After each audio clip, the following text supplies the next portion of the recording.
Finance act 2024 notify कर दिया गया है। अब जीएसटी में रजिस्टर्ड टैक्स पेयर को नई रजिस्ट्रेशन लेनी पड़ सकती है। किन टैक्स पेयर को रजिस्ट्रेशन लेनी होगी, कब से लेनी होगी, इसका क्या इम्पैक्ट होगा, इसके बारे में हम इस वीडियो में डिस्कशन करेंगे। CA Satbir Singh YouTube channel पे आपका स्वागत है।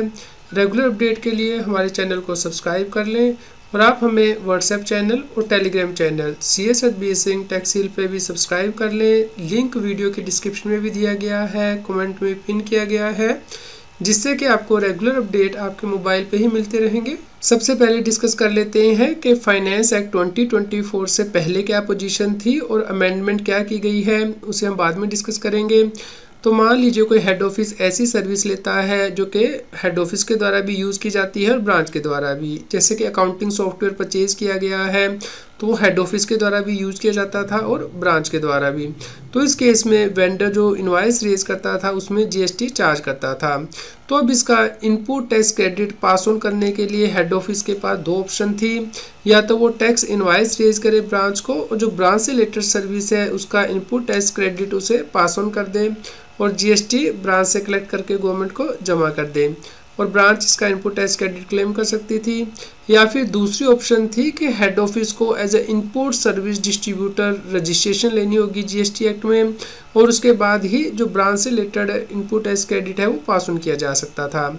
लेकिन अब फाइनेंस एक्ट 2024 के द्वारा अमेंडमेंट की गई है।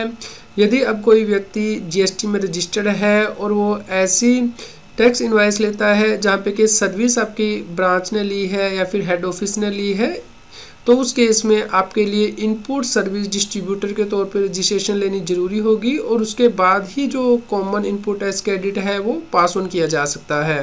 तो इसका असर उन सभी टैक्स पेयर के ऊपर होगा जिनके पास के मल्टी स्टेट जीएसटी रजिस्ट्रेशन है, यानी कि जिन्होंने डिफरेंट स्टेट में जीएसटी रजिस्ट्रेशन ली है और मान लीजिए उनकी ब्रांच दूसरी स्टेट में है, वो उससे रिलेटेड टैक्स इनवॉइस लेते हैं। तो उसका इनपुट टैक्स क्रेडिट डिस्ट्रीब्यूट करने के लिए उस ब्रांच को आपको इनपुट सर्विस डिस्ट्रीब्यूटर के तौर पर रजिस्ट्रेशन लेनी होगी। उसके बाद ही आप ये input tax credit pass on कर पाएंगे।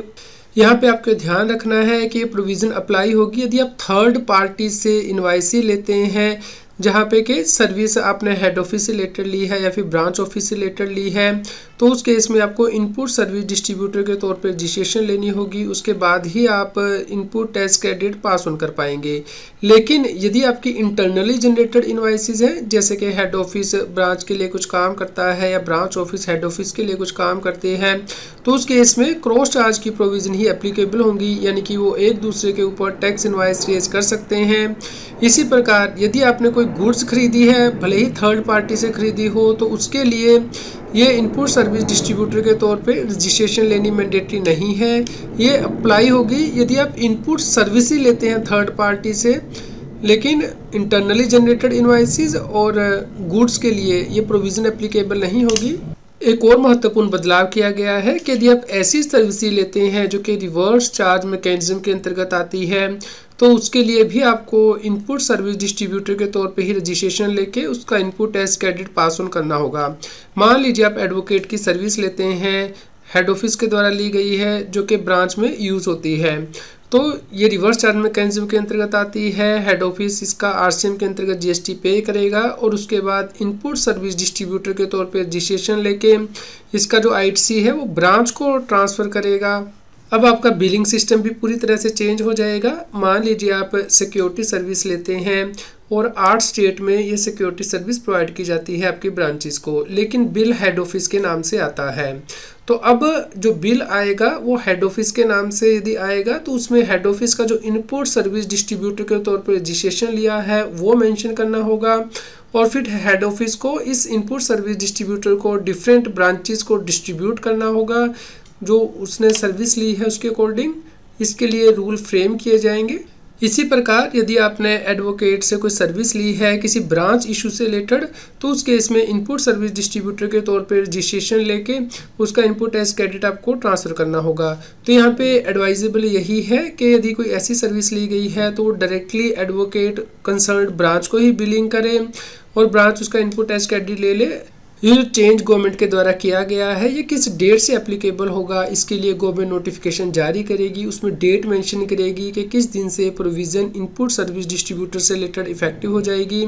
तो ये प्रोस्पेक्टिव होगी, बैक डेट से नहीं होगी। जैसे ही इसके लिए गवर्नमेंट कोई नोटिफिकेशन जारी करेगी हम उसके बारे में आपको इन्फॉर्म करेंगे, लेकिन उससे पहले आपको बहुत सी तैयारी करनी है ताकि आप इस प्रोविज़न को कंप्लाई कर पाएँ। चलिए डिस्कस करते हैं जो तैयारी आपको करनी है उसके बारे में। सबसे पहला बदलाव आपको अपने अकाउंटिंग सॉफ्टवेयर में करना होगा, क्योंकि अब बहुत सी ब्रांचेज जो है इसके अंतर्गत कवर हो सकती हैं, जहाँ पे कि टैक्स इनवॉइस तो एक ब्रांच के द्वारा रिसीव की जा रही है लेकिन सर्विस एक से ज़्यादा ब्रांच के द्वारा रिसीव की जा रही है। तो उस केस में इनपुट एज कैडी डिस्ट्रीब्यूट करना होगा। तो इसके लिए आपको अपने अकाउंटिंग सॉफ्टवेयर में चेंजेस करने होंगे। आपको ये पता करना होगा कि किन ब्रांचेस को इनपुट सर्विस डिस्ट्रीब्यूटर के तौर पर रजिस्ट्रेशन लेनी है और उसकी अकाउंटिंग एंट्री कैसे पास ऑन करनी है अपने अकाउंटिंग सॉफ्टवेयर में। तो इसके लिए आपको अपने सर्विस ऑर्डर में जो है नेसेसरी चेंजेस करने होंगे। वेंडर से नया सॉफ्टवेयर भी हो सकता है कि आपको परचेज करना पड़े या फिर एग्जिस्टिंग सॉफ्टवेयर में मॉडिफिकेशन करनी पड़े, तो उसके लिए आप पहले से ही तैयारी करके रख लें। दूसरा, आपको उन ब्रांचेस को आइडेंटिफाई करना होगा जहाँ पे कि आपको as input service distributor registration लेनी है, क्योंकि कई बार ब्रांचेस के द्वारा कॉमन एक्सपेंसेस इनकर किए जाते हैं जो कि दूसरी स्टेट को आपको पास ऑन करने जरूरी होंगे। तो इसके लिए आप उन ब्रांच की लिस्ट पहले ही बना लें जिनको कि as input service distributor registration लेनी होगी। तीसरा, आपको ऐसी कॉमन एक्सपेंसेस की लिस्ट पहले ही तैयार करके रखनी है जिनका के इनपुट एज क्रेडिट आपको पास ऑन करना है। तो इसलिए आप इस ऐसे एक्सपेंसेस की लिस्ट पहले ही मेंटेन कर लें जिनका कि आप input as credit pass on करेंगे, और इसमें वो ट्रांजैक्शन भी ऐड करें जो कि रिवर्स चार्ज मैकेनिज्म के अंतर्गत आप लेते हैं, लेकिन जो दूसरी ब्रांच से रिलेटेड होती हैं या हेड ऑफिस से रिलेटेड होती हैं, क्योंकि अब उनका भी इनपुट एज क्रेडिट अब आपको पास ऑन करना होगा। फोर्थ बात जो आपको ध्यान में रखनी है कि आपको अपने सभी वेंडर से कांटेक्ट करना है, कम्युनिकेट करना है जिनसे कि आप कॉमन सर्विस लेते हैं दूसरी ब्रांच से रिलेटेड, ताकि वो जब जीएसटी की इनवॉइस रेज करें तो वो इनपुट सर्विस डिस्ट्रीब्यूशन नंबर जो आपने लिया है उसके ऊपर ही रेज करें, ताकि आप उसका इनपुट एज क्रेडिट दूसरी ब्रांचेस को या फिर हेड ऑफिस को पास ऑन कर पाएँ। और पांचवी सबसे इम्पोर्टेंट बात है कि आपको ग्राउंड लेवल स्टाफ को ट्रेनिंग देनी है ताकि वो ऐसे खर्चों को आइडेंटिफाई कर सकें जो कि कॉमन है, जिनका कि इनपुट एज क्रेडिट आपको डिस्ट्रीब्यूट करना है। उन्हें इस बारे में भी ट्रेनिंग देनी होगी कि इनपुट एज क्रेडिट कैसे पास ऑन करना है जीएसटी एक्ट की प्रोविज़न के अकॉर्डिंग, और जीएसटी एक्ट के अंतर्गत इनपुट सर्विस डिस्ट्रीब्यूटर के तौर पे रिटर्न कैसे फाइल करनी है ताकि आपको जीएसटी की कोई पेनल्टी ना लगे। तो दोस्तों, आपको बहुत ज़्यादा काम करना होगा कि इंटरनली जनरेटेड इनवाइसेस कौन सी होंगी, थर्ड पार्टी इनवाइसेस कौन सी होंगी, आपको इनपुट सर्विस डिस्ट्रीब्यूशन किस टाइम लिमिट तक करना है, इसके लिए गवर्नमेंट रूल बनाएगी। तो उसके बारे में हम आपको इन्फॉर्म करेंगे। यदि कोई व्यक्ति गलत इनपुट एज क्रेडिट डिस्ट्रीब्यूट कर देता है या एक्सेस कर देता है तो उसकी ट्रीटमेंट क्या होगा, तो इस सभी के बारे में हम आपको आने वाले वीडियोस में इन्फॉर्म करेंगे। तो आप इस वीडियो को अपने क्लाइंट के साथ जरूर शेयर कीजिए ताकि वो इस नई प्रोविज़न के बारे में अवगत हो पाए जीएसटी एक्ट के अंतर्गत। उम्मीद करते हैं आपके लिए यह न्यूज़ यूज़फुल रही होगी। कृपया लाइक करें और शेयर करें ताकि सभी लोगों तक ये जानकारी पहुंच पाए और वो जीएसटी की कॉम्प्लायंस कर पाएँ। रेगुलर जीएसटी और टैक्स अपडेट के लिए इस चैनल को सब्सक्राइब करें। आप हमें Telegram app CA Satbir Singh Taxheal पर ज्वाइन कर सकते हैं ताकि आप जीएसटी और इनकम टैक्स के रेगुलर अपडेट अपने मोबाइल पर ही प्राप्त कर सकें।